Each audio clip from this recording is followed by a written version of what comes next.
Grownassgaming. In this contains a graphic card, the ZOTAC 1650 low profile.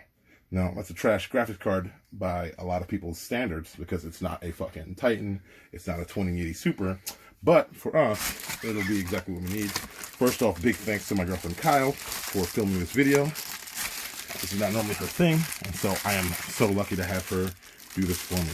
I need to work under her right now, so these will be some rough angles, but we're doing our best. We're trying. Oh, hello. This is the ZOTAC GeForce GTX 1650, which is a thing I just said. This is a fresh unboxing too. This is not one of those other unboxings where dudes have fucking opened it. Like, I am legit pumped. This is going to be weird and sad to say because most of my gaming is console focused. I'm going to get a knife. Do I need to find a knife? I think I might have to find a knife.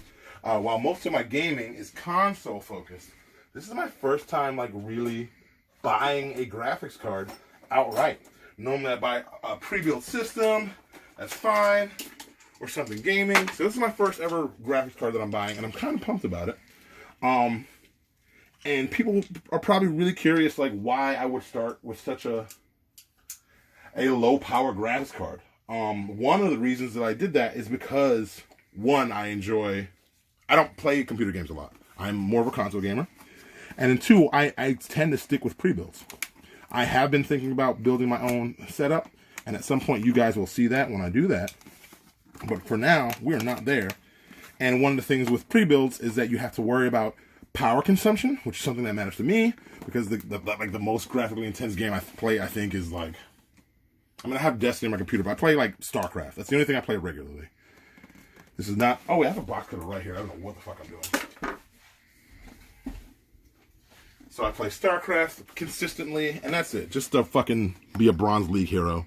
Shout out to Lowkow and Winter. But I'm trying so hard to do this, and I cannot without bumping your arms. There we go. All right. Oh, there we go. The seal is broken. Boom. Oh, it's so small. Just the way I like it. I'm a size queen, and I want the smallest thing. Two reasons that I love this is because, one, I said I do, that's going to be a disc, I guess. Oh, no, it's the pamphlet stuff. So we'll open this up.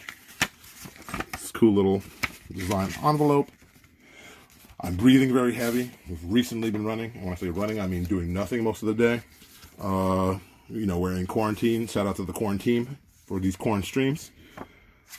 These are fine. Installation guides, stuff that you're going to read if you get your own card. Like, it is what it is.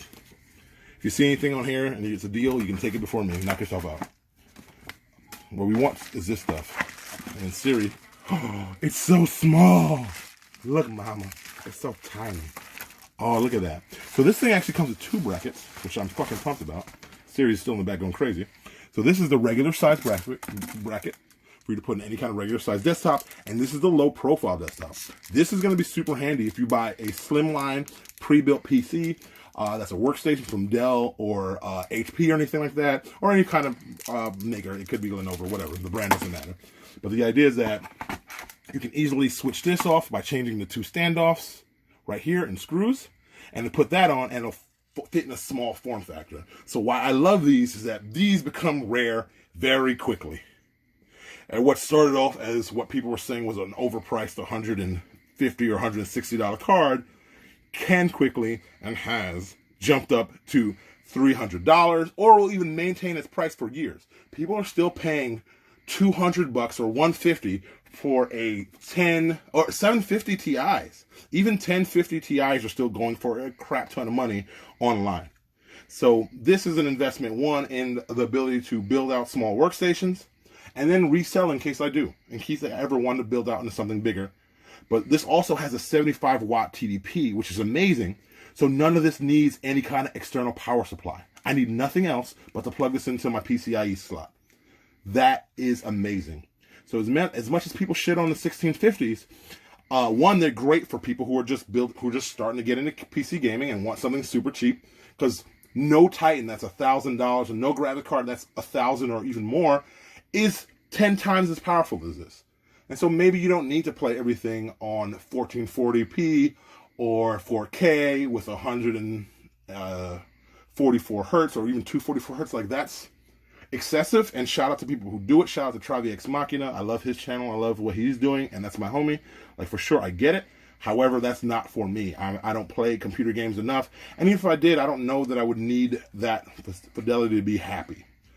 It's an enthusiast thing. So as a hobby, you can start chasing that to find out what and that's a different thing. That's not even playing games or enjoying games anymore. Your hobby is literally just trying to get the best performance out of stuff. So really, that's a different place to be in.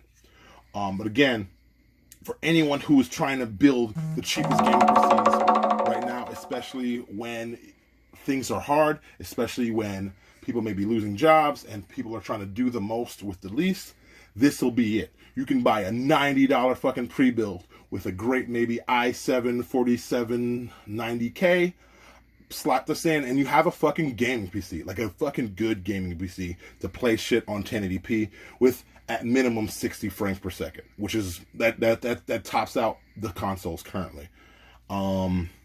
At some point, I'm probably going to do more with this. I know I'm going to play StarCraft on it ASAP. I'm going to get this installed and maybe we'll do another video. But thank you for watching. Thank you, Kyle, again, baby, for holding this. Grownassgaming, Gag, we are out.